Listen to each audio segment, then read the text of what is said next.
Keçiren vatandaş taladı yamgor. Önünü çıkaran o. Hayat şunda koydu. Bugünkü leksiyalarımıza başlayımız hürmetlik vatandaşı. Bugün Çiğislağa 2021 yıl 3. ayının 24. günü vatandaş. Bugünkü vaziyet doğrusu bir ağız gep kılaylı. Jungo Tayvan'a kaçan hücum kılıdı. Amerika indi en çok yanır aynı. Her bir komandanı bulup tayinlengen admiral tehdit tasavvurundakiden tehimi yakın da görsetti. Admiral John Aquilino bunda görsetti. Köp kişilerin tasavvurdu ki xatarga tehimi yakınlap geldin. Köp kişilerin tasavvurdu ki xatar yana xatarlık girvekke tehimi yakınlap geldi. O mundaq dedi. Dünya tinçliği ve muqimliği Amerika'nın garbi tinç okeanda bargan sırı diveylep kelevatkan tizlik bilen erbiyleşken Jungo'ga qandaq taqabıl turuşu bilen belgilenedi. 2021 yıl 3. ayının 24. günü Amerika Avaz Xitay Tel programımızı vatandaş. Bu vaziyet lekin şu katadı vatandaşlar bugün ben şunu aytay ki bu Uygur'un vaziyeti vatandaş. 3. ayının 18. günüdün bugün geçe. Yani 3. ayının 24. günü geçe. 7 günü bir hafta. Bu dünya haftaligi yani dünya halkara haftalık. Uygur'ni etnik tazılaşka karıştırış halkara haftalık. Ve Uygur'un kişilik hukuku köngül bilişi halkara haftalık. Dünyavi haftalık. Ve şundakla Uygur'un etnik tazılaş ve insaniyete karşı cinayet olan muşu cinayetlerini sadır kılıp durup Uygur'un etnik tazılığın Jungo emeldarlarını imbargı kılış. Halkara haftaligi. Uygur'un ana üstünü yani oğul üstünü alal emgen Uygur'un her bir oğul kız perzentleri. Bugünni hatırlap koyun. Bugünni isinizde tutun. Muşu halkara haftalikni isinizde tutun vatandaş. Hatırlap koyun vatandaş. Bu 7 gün içinde bulup 22. günü 3 mesele. Mesela Alyaski söhbet edin kim belgilengen halkara vaziyet. Alyaski söhbet edin ki yani Rusya Federasyası Taşkı İşler Ministeri Sergey Lavrov'dan Beijing'ni ziyaret kılışı.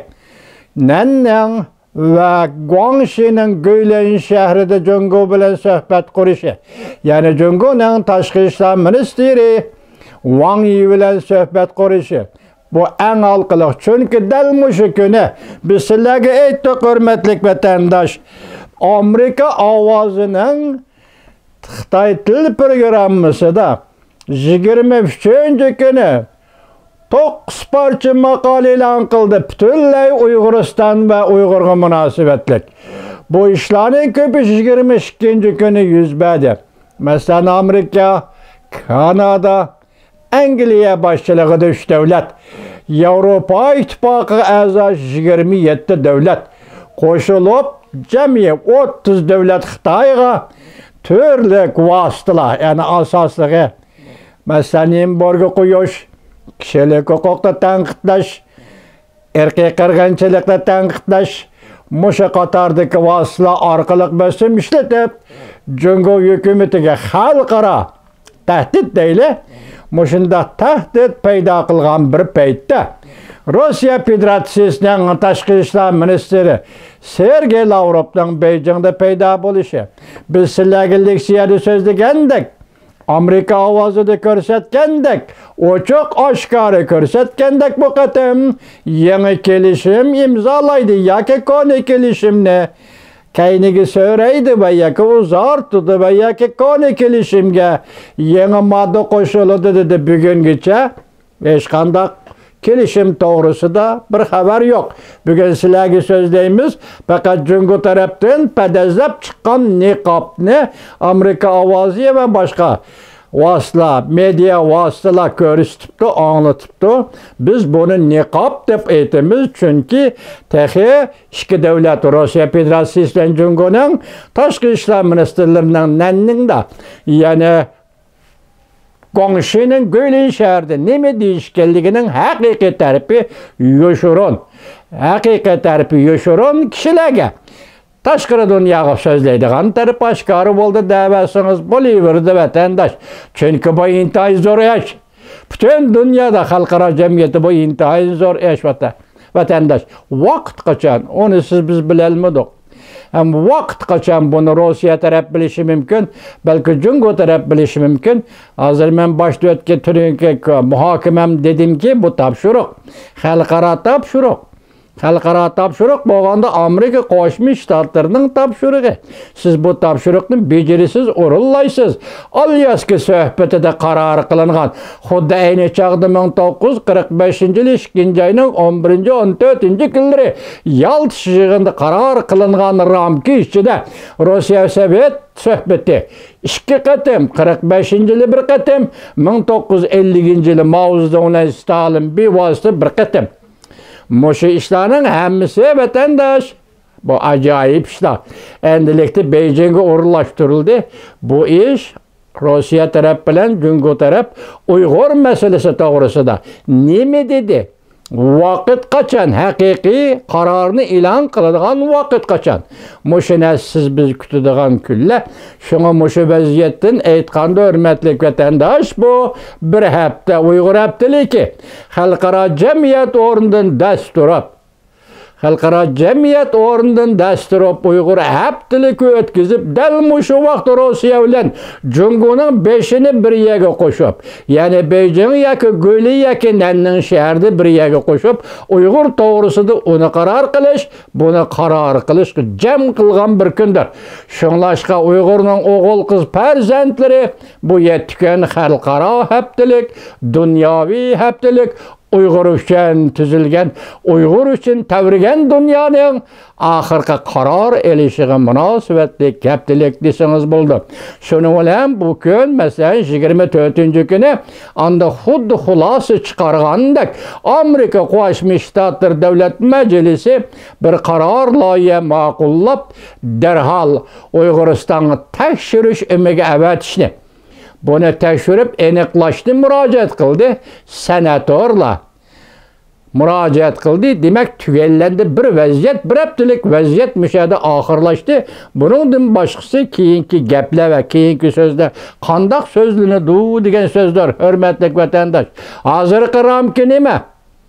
Dikkat vatandaş 1. ayının 19. günü sabık Prezident Trump hükümeti Uygur'ni qirg'in qildi, etnik tozaladi, insoniyat qarshi jinoyat o'tkazdi dedi. Alyaski yig'iniga keling vatandash. Alyaski yig'ini dedi, bu sening ichki ishing emas. Vassalam. İştamam vatandaş. Yukarıkanın devamı mesela etnik tazeli degan sözün devamı. Bu vatan bu işler. Mesela Hong Kong, Uyguristan, Tayvan, Tibet değil. Senin içki işin emas dedi. Bu demek aşkarlandı. Şunun ulan 3. kıtımlık sohbet. Chimpokong dedi, mahfi sohbet dedi. Mahfi sohbeti hemmenesi içip taşlandı. Yan geçi sekirdi. 1. günüden başlap sekirdi. 2. günüden başlap sekirdi. Lekin ahirki hesapta Chimpokong'un sözü bile aytqanda yuvaş olup gitti. Kızıl sızıqni üçedi. 4-5 parça kızıl sızıqni üçedi. Fakat bir kızıl sızıqni elip kaldı mesela Jungo Kompartiyasının hükümranlığını saklap kalış. Bu ameliyat. Bu bugünkü to'xtam kelishimlarining amaliyati. Buning ichida eng zo'r gavdalik tarafi Rossiya bilan Xitoy suhbati, chunki tarixda men deb kelyapman, so'zlab kelyapman vatandosh, Rossiya qo'shib berdi, Rossiya setib berdi, Rossiya Uyg'urni Xitoyga mustamlik qilib berdi. Bu ikkinchi dunyo urushi mezgilidagi ish edi deb so'zlab keldim hozirgacha vatandosh. Endilikdagi bu oxirlashdi.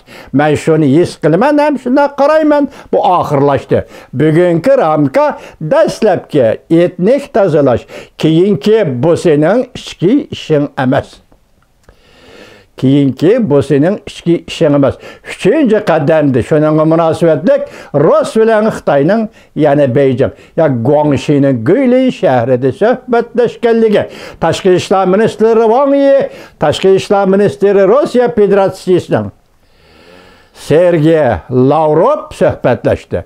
Endi sizlar yana shuni deb qo'yaylikki, muhokama qilishga maqola, oxirida yana so'zlaymiz, muhokama qilamiz. Shunga diqqat qiling.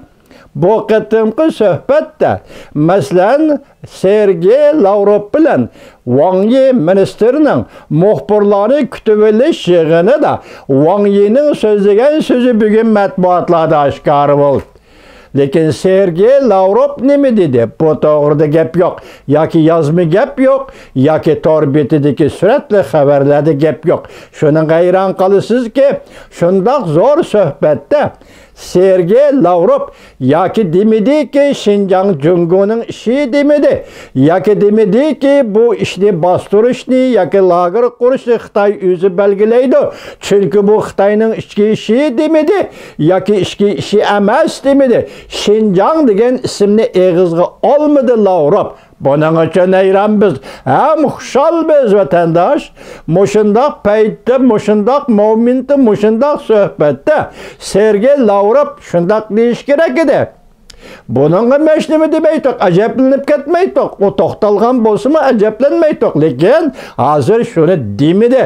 Xinjiang Jungoning ichki ishi, Jungoning o'zining ishi degan so'zni demidi vatandosh. Bu siz uchun, biz uchun aytganda bir g'alaba, hurmatli vatandoshim. Shunga biz mayli ortiq tasavvur qilaylik, mayli kamlashtirib tasavvur qilaylik, mayli umidvor bo'lib ketaylik, mayli umidsiz bo'lib ketaylik. Qisqasi daftarimizga yezing Uyg'urning pokiz, axloqli, saltanatli o'g'il qizlari dunyo haftaligi o 3-ayning 18-ci alyaski suhbati ve 3-ayning 24-ci günü en ahırda Amerika Devlet Meclisi senatorlarının kararı bir haftalık dünya haftaligi, bu Uygur haftaligi deb daftaringizga yezib qo'ygan Uyg'urning yosh bo'g'ilları ve faziletlik o'g'il qizlari.